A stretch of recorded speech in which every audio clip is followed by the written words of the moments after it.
Halo para pendengar dimanapun kalian berada. Balik lagi ke video mingguan khusus Ramadan, yaitu 7 rekomendasi anime legal dan aman untuk ditonton sambil puasa. Di video kemarin, banyak yang berkomentar kalau mereka sudah nonton semua anime yang gua rekomendasikan. Kok bisa begitu? Jawabannya simple. Saat ini, library anime legal masih terbatas jika dibandingkan dengan library anime bajakan yang tersebar di internet. Jadi wajar aja kalau kalian sudah tahu semua mayoritas anime yang akan gua sebutkan.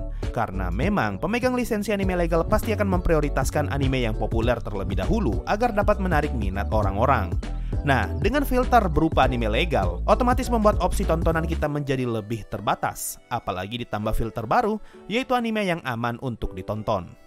Berhubung budaya Jepang dan budaya kita berbeda dalam hal tontonan, hal ini membuat opsi pilihan anime yang aman ditonton jadi jauh lebih sedikit daripada sebelumnya. So, jangan heran kalau kalian sudah nonton mayoritas anime yang akan gua sebutkan. Tapi setidaknya, kalian bisa tahu kalau anime yang pernah kalian tonton, sekarang bisa kalian akses secara legal.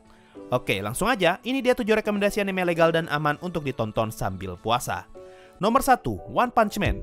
Siapa coba yang gak tahu anime ini? Anime ini sempat hits pada masanya hingga pada tahap berhasil menarik minat orang-orang yang bahkan tidak suka nonton anime. Makanya jangan heran kenapa anime One Punch Man bisa diketahui banyak orang. Mengambil genre action, komedi, parodi, dan super power, anime ini bercerita tentang seorang pria bernama Saitama yang bertekad ingin menjadi pahlawan. Setelah pertarungan yang menegangkan melawan monster kepiting bernama Kanilante, Saitama memutuskan untuk berlatih sangat keras hingga membuat kepalanya botak dan akhirnya dia berhasil mengalahkan semua musuhnya hanya dengan satu pukulan. Makanya anime ini disebut One Punch Man. Nilai jual dari anime ini ada di scene pertarungannya yang epic, apalagi ketika Saitama bertarung melawan Genos. Scene ini menjadi salah satu bagian yang paling ikonik di animenya. Selain itu, genre komedinya juga sangat terasa karena cerita ini dipenuhi dengan unsur salah paham yang terkadang membuat kita gregetan sendiri. Kalau kalian suka tipe anime seperti Gintama yang suka menyelipkan momen menyentuh di tengah scene lucu, kalian juga pasti akan suka dengan One Punch Man. Anime ini bisa kalian tonton secara legal di aplikasi Ikiyi.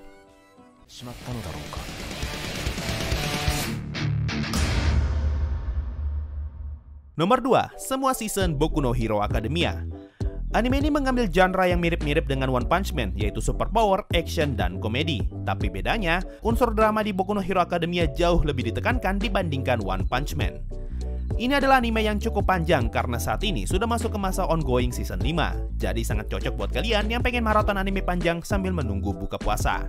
Semua seasonnya termasuk yang lagi ongoing sekarang bisa kalian tonton secara legal di aplikasi Ikiyi.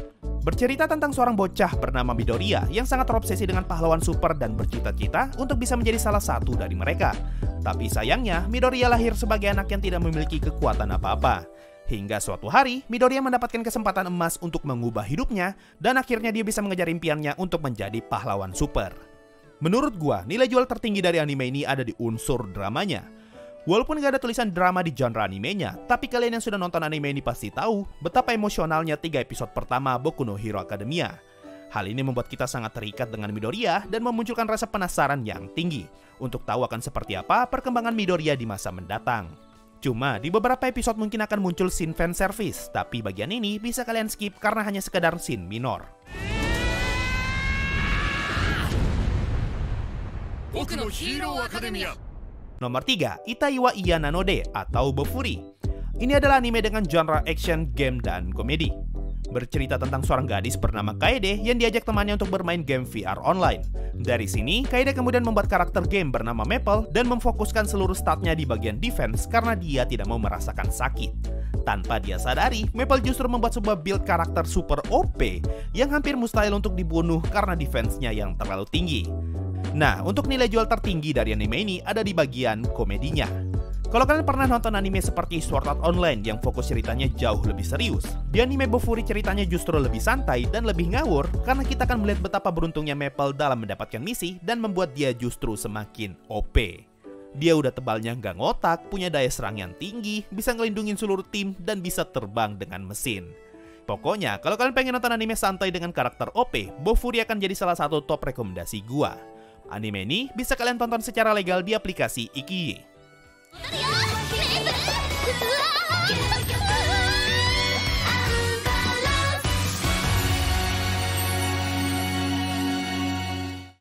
Nomor 4, Diary of Our Days at the Breakwater. Ini adalah salah satu tipe anime kesukaan gua dari dulu, yaitu anime yang mengambil latar klub dan diselingi dengan genre slice of life. Bercerita tentang gadis bernama Hina yang harus berbaur dengan kehidupan barunya setelah pindah ke sebuah kota di pinggir pantai. Seperti tipikal anime dengan latar klub, di sini Hina akan bergabung dengan klub yang ada di sekolah barunya. Awalnya, dia berniat untuk masuk ke klub kerajinan tangan, tapi setelah mencoba sehari bersama klub mancing, akhirnya Hina memutuskan untuk bergabung dengan klub mancing yang disebut Breakwater Club. Nilai jual dari tipe anime seperti ini adalah interaksi setiap karakternya yang sangat menarik untuk kita ikuti. Tidak perlu mikir berat untuk mencerna alurnya, tidak perlu ketawa lepas dengan komedinya, dan tidak perlu tegang dengan scene actionnya. Yang kita perlukan hanyalah santai dan nikmati saja ceritanya. Anime ini bisa kalian tonton secara legal di channel Muse Indonesia. Nomor 5, ReZero Season 2.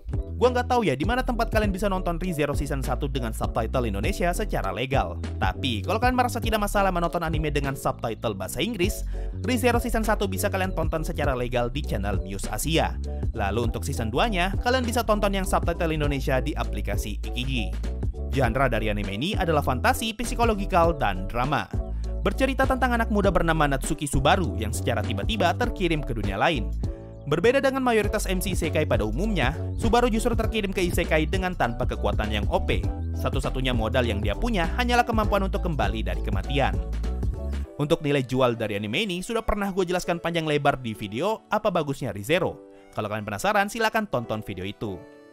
Intinya, kalau kalian suka cerita yang penuh misteri dan buat kalian bertanya-tanya, pasti kalian bakalan suka dengan ReZero, terutama season 2-nya. Kalau kalian suka cerita tentang perjuangan orang lemah, kalian juga pasti akan suka melihat Subaru yang berjuang mati-matian.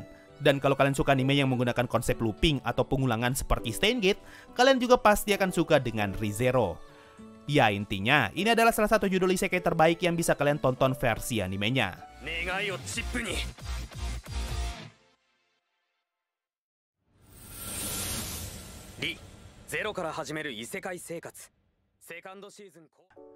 Nomor 6, Attack on Titan.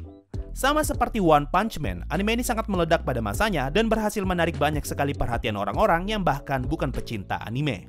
Bercerita tentang sebuah dunia yang dipenuhi makhluk raksasa bernama Titan, seluruh umat manusia hidup di dalam tembok semata-mata untuk menghindari para Titan yang memiliki hasrat untuk memakan manusia. Singkat cerita, anime ini akan berfokus pada perjuangan Eren yang sangat membenci Titan dan ingin menghabisi mereka semua. Sebuah cerita tentang perjalanan hidup seorang bocah naif yang akan bertumbuh menjadi pria yang sadar akan kejamnya dunia ini. Dengan genre-nya sebagai anime militeri, action, dan drama, ngebuat Shingeki no Kyojin sangat erat dengan unsur militer dan kekerasan. Jadi, jangan biarkan anak di bawah umur menonton anime ini. Menurut gua, nilai jual dari animenya agak berubah di setiap seasonnya. Di season 1, nilai jual yang paling ditekankan adalah perasaan horor dan mencekam yang muncul akibat invasi para Titan. Tapi semakin berjalannya waktu, keberadaan Titan tidak lagi menjadi masalah karena semua karakter kita mulai belajar caranya mengalahkan Titan dengan benar. Sehingga makin kesini, ceritanya mulai bergeser ke arah politik dan konflik antar manusia yang penuh dengan permainan perspektif. Jadi pada satu titik, kalian akan mulai mempertanyakan siapa sebenarnya yang jahat dan siapa yang baik di anime ini. Ya intinya, ini adalah salah satu anime terbaik yang bisa gue rekomendasikan kalau kalian suka cerita yang menegangkan dan penuh dengan unsur politik. Tapi ingat, nonton animenya dari awal, jangan nonton dari TikTok dan langsung lompat ke season 4. Anime ini bisa kalian tonton secara legal di aplikasi Ikiji.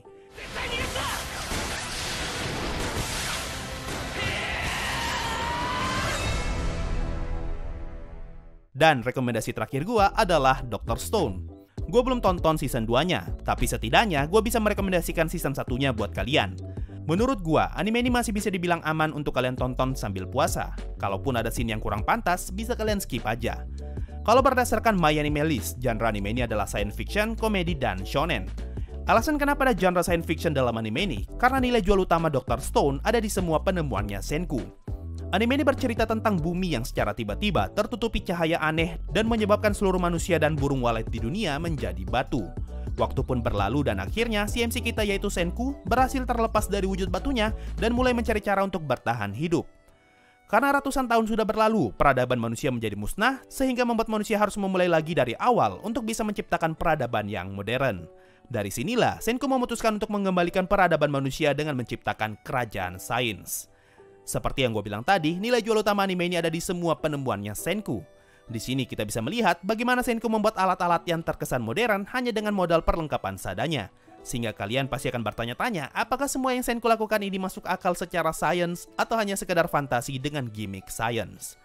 Nah, untuk hal ini, ada banyak banget YouTuber yang mencoba bereksperimen atau sekedar memberikan penjelasan apakah yang Senku lakukan itu akurat atau tidak. Jadi, selain kalian bisa terhibur dengan menonton Dr. Stone, kalian juga bisa mendapatkan pengetahuan baru dengan melihat penjelasan para ahli mengenai anime ini. Anime ini bisa kalian tonton secara legal di aplikasi Ikiyi.